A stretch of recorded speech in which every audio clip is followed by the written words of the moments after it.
Sir, ಈಗ ಮಹಿಳಾ ಮೀಸಲಾತಿ ವಿಚಾರದಲ್ಲಿ ಏನು ಕಾಂಗ್ರೆಸ್ನೇ ಹೊಣೆ ಮಾಡ್ತಾ ಇದ್ದಾರೆ ಪ್ರಧಾನಿ ಅವರು. ಇನ್ನೇನು ಮಾಡ್ತಾರ್ರಿ ಅವರು?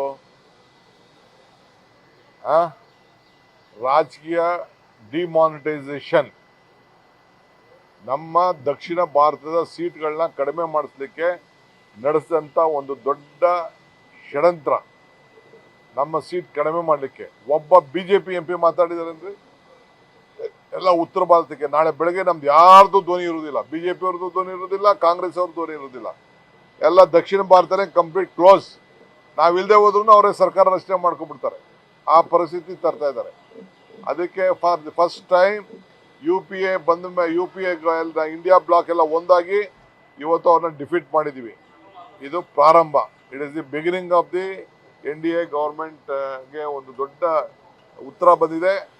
ಇದು ಮುಂದಕ್ಕೆ ನಾವೆಲ್ಲ ಸಪೋರ್ಟ್ ಮಾಡಿದ್ವಲ್ಲ ಬಿಲ್ಗೆ, ಆ ಪ್ರಕಾರ ತಗೊಂಡು ಬರಲಿ. ಇದೇನು ಸ್ಪೆಷಲ್ ಆಗೇನು? ಸರ್, ಈಗ ಮಹಿಳಾ ಮೀಸಲಾತಿ ವಿಚಾರದಲ್ಲಿ ಏನು ಕಾಂಗ್ರೆಸ್ನೇ ಹೊಣೆ ಮಾಡ್ತಾ ಇದ್ದಾರೆ ಪ್ರಧಾನಿ ಅವರು. ಇನ್ನೇನು ಮಾಡ್ತಾರ್ರಿ ಅವರು?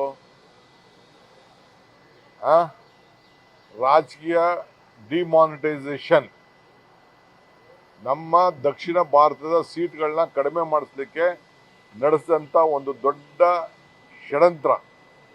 ನಮ್ಮ ಸೀಟ್ ಕಡಿಮೆ ಮಾಡಲಿಕ್ಕೆ ಒಬ್ಬ ಬಿಜೆಪಿ MP ಮಾತಾಡಿದಾರೇನ್ರಿ? ಎಲ್ಲ ಉತ್ತರ ಭಾರತಕ್ಕೆ ನಾಳೆ ಬೆಳಗ್ಗೆ ನಮ್ದು ಯಾರ್ದು ಧ್ವನಿ ಇರುವುದಿಲ್ಲ, ಬಿಜೆಪಿ ಅವ್ರದ್ದು ಧ್ವನಿ ಇರುವುದಿಲ್ಲ, ಕಾಂಗ್ರೆಸ್ ಅವ್ರದ್ದು ಧ್ವನಿ ಇರುವುದಿಲ್ಲ. ಎಲ್ಲ ದಕ್ಷಿಣ ಭಾರತನೇ ಕಂಪ್ಲೀಟ್ ಕ್ಲೋಸ್. ನಾವಿಲ್ಲದೆ ಹೋದ್ರೂ ಅವರೇ ಸರ್ಕಾರ ರಚನೆ ಮಾಡ್ಕೊಂಡ್ಬಿಡ್ತಾರೆ.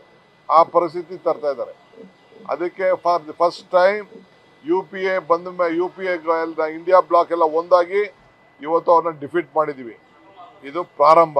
It is the beginning of the NDA ಗೌರ್ಮೆಂಟ್ಗೆ ಒಂದು ದೊಡ್ಡ ಉತ್ತರ ಬಂದಿದೆ. ಇದು ಮುಂದಕ್ಕೆ ನಾವೆಲ್ಲ ಸಪೋರ್ಟ್ ಮಾಡಿದ್ವಲ್ಲ ಬಿಲ್ಗೆ, ಆ ಪ್ರಕಾರ ತಗೊಂಡು ಬರಲಿ. ಇದೇನು ಸ್ಪೆಷಲ್ ಆಗೇನು?